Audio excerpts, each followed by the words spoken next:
Assalamualaikum warahmatullahi wabarakatuh. Perkenalkan nama saya Syifa Ramadan dengan NPM 221506112. Saya berasal dari kelas PSTID. Nah, di sini saya akan membuat video tentang eh, penyelesaian pada judul praktikum di praktikum sistem basis data, yaitu dengan judul CDM dan PDM, atau biasa disebut Conceptual Data Model dan Physical Data Model. Pertama-tama, saya akan menjelaskan dulu apa yang dimaksud dengan CDM atau Conceptual Data Model. Nah, CDM atau Conceptual Data Model itu merupakan perancangan basis data yang berdasarkan pada pengumpulan data dan analis.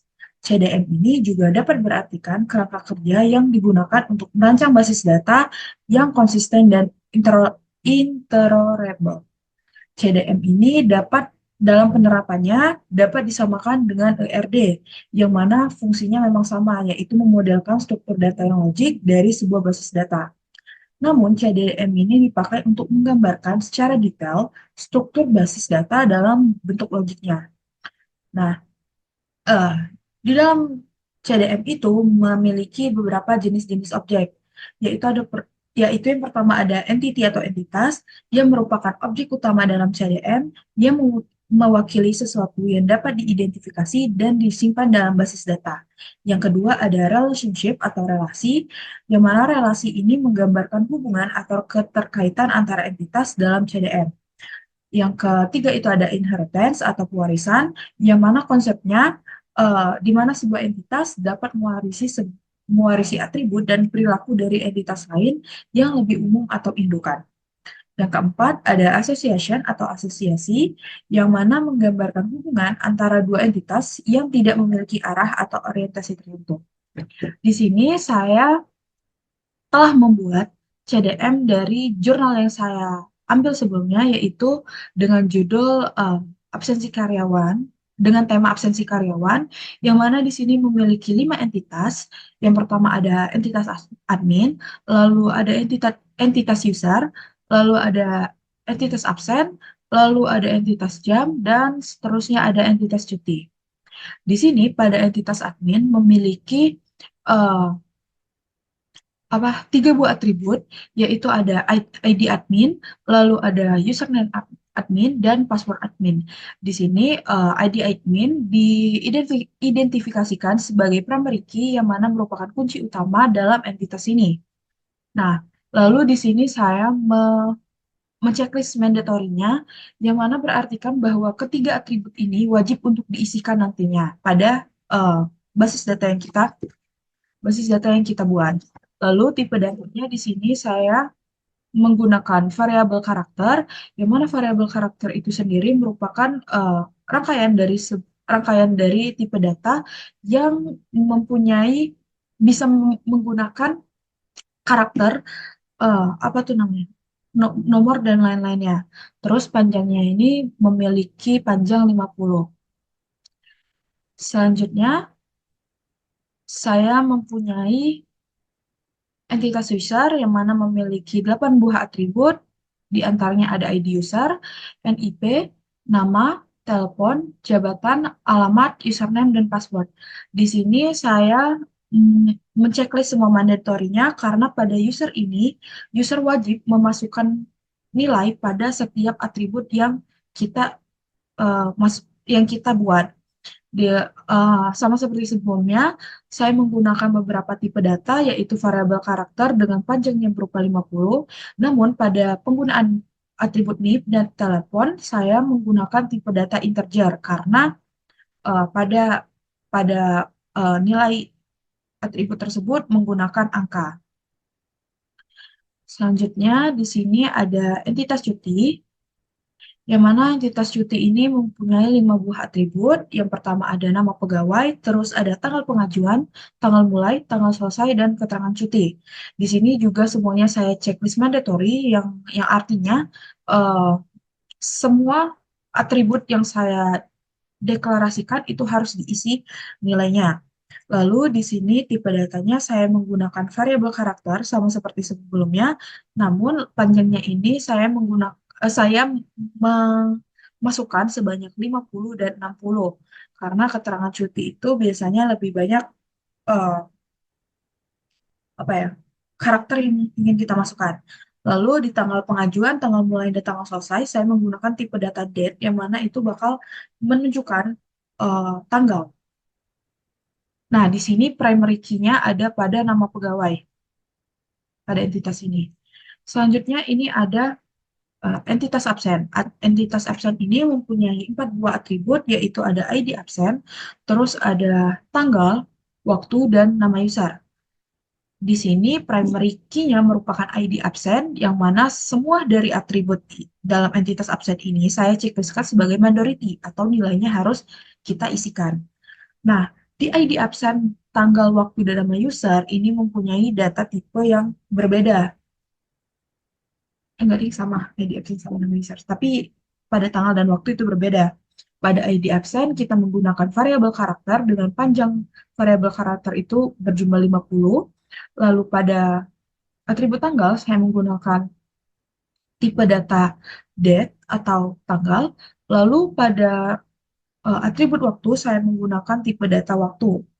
Sedangkan pada atribut nama user, saya menggunakan variabel karakter dengan panjang karakternya berjumlah 50. Oke, next. Kita mempunyai atribut jam.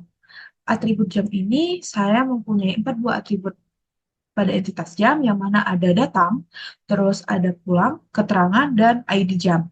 Pada eh, pada entitas ini yang merupakan primary key-nya pada atribut ID jam, yang mana dengan tipe data variabel karakter dengan panjang 50. Nah, di sini yang saya checklist sebagai majority yaitu pada datang dan pulang. Pada datang dan pulang. Karena pada atribut datang dan pulang itu harus kita isikan nilainya. Sedangkan pada keterangan itu saya unchecklist atau hanya pada display saja yang saya checklist, karena pada keterangan ini kita dapat memasukkan secara opsional. Nah, selanjutnya saya akan menjelaskan tentang eh, apa ya, relasi yang ada pada eh, CDM saya pada hari ini, lalu yang menghubungkan antar entitas. Di sini pada entitas admin terhubung ke entitas user dengan relasi mengelola dan mempunyai kardinalitas sebanyak one to many, yang mana pada satu admin bisa mengelola banyak user. Namun pada eh, banyak user hanya dikelola oleh satu admin.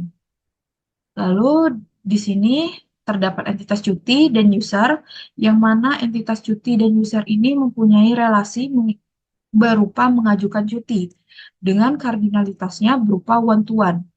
Di sini pengertiannya eh, sebagaimana satu user itu hanya bisa mengajukan satu cuti, sedangkan satu cuti itu hanya bisa diajukan oleh satu user.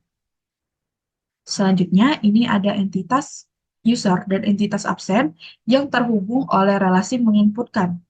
Pada relasi menginputkan ini memiliki kardinalitas berupa one to many, yang mana di sini pada user to absen saya checklist majority, yang artinya wajib disertakan nilai.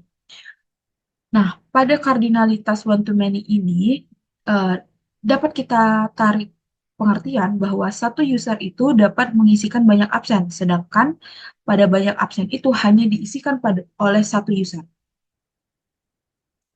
Selanjutnya ada entitas absen dan entitas jam. Entitas absen dan entitas jam disambung atau direlasikan oleh relasi memiliki waktu dengan kardinalitas one to many kembali. Nah, one to many ini dapat kita artikan sebagaimana satu jam ini memiliki banyak absen, sedangkan banyak absen itu hanya memiliki satu jam. Dengan eh, jam dengan kardinalitas jam to absen itu majority, yang artinya harus kita masukkan nilainya. Baiklah, setelah saya menjelaskan tentang CDM yang saya buat, selanjutnya saya akan memberikan tutorial bagaimana cara mengenerate dari CDM ke PDM. Nah, caranya gimana? Caranya adalah kita masuk ke bar ini, lalu kita cari perintah berupa tools. Nah, di tools ini kita dapat lihat nih, ada sebuah apa ya, sebuah opsi yaitu Generate Physical Data Model. Kita dapat klik ini atau kita bisa memasukkan atau memasukkan CTRL Shift P. Klik, kita tunggu. Nah, di sini sebelumnya saya telah mencoba CDM dari yang saya bikin ke physical data model. Jadi ini saya akan mengupdate aja dari PDM yang sebelumnya saya buat.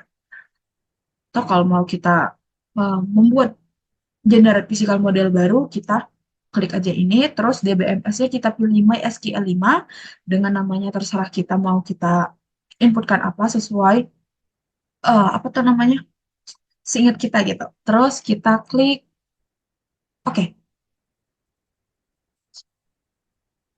Nah, ini udah jadi nih PDM.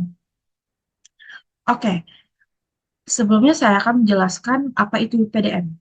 Jadi, PDM itu merupakan model yang menggunakan sejumlah tabel untuk menggambarkan data serta hubungan antar data setiap tabel yang mempunyai sejumlah kolom di mana setiap kolom itu memiliki nama yang unik beserta tipe datanya. Nah, jenis-jenis objek dalam PDM itu ada tiga, yaitu ada table, view, dan referensi. Tabel itu merupakan objek utama dalam PDM yang digunakan untuk menyimpan data dalam bentuk baris dan kolom. Sedangkan view merupakan representasi virtual dari satu atau beberapa tabel dalam basis data yang menghasilkan subset data yang disajikan sebagai tabel virtual. Sedangkan referensi merupakan merujuk pada kunci asing atau foreign key yang menghubungkan dua tabel dan memastikan integritas referensial antar mereka. Di sini PDM dihasilkan dari generate pada CDM yang saya buat sebelumnya.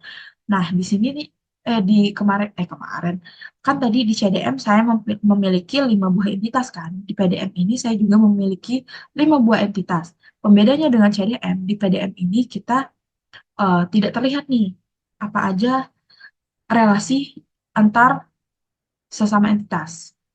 Tapi di sini kita dapat melihat bahwa di dalam entitas itu memiliki beberapa atribut dengan tipe data yang mereka miliki dan panjang dari tipe data yang mereka miliki. Lalu di sini ada PK dan FK yang merupakan primary key dan foreign key yang berguna sebagai primary key sendiri merupakan atribut atau kombinasi atribut yang secara unik mengidentifikasikan setiap baris atau record dalam sebuah tabel. Sedangkan foreign key sendiri merupakan atribut atau kombinasi atribut dalam sebuah tabel yang merujuk ke PK dari tabel lain atau primary key dari tabel lain. Di sini ada ada admin dengan atributnya ID admin, terus username admin dan password, terus primary key-nya berupa ID admin, begitupun dengan entitas user, lalu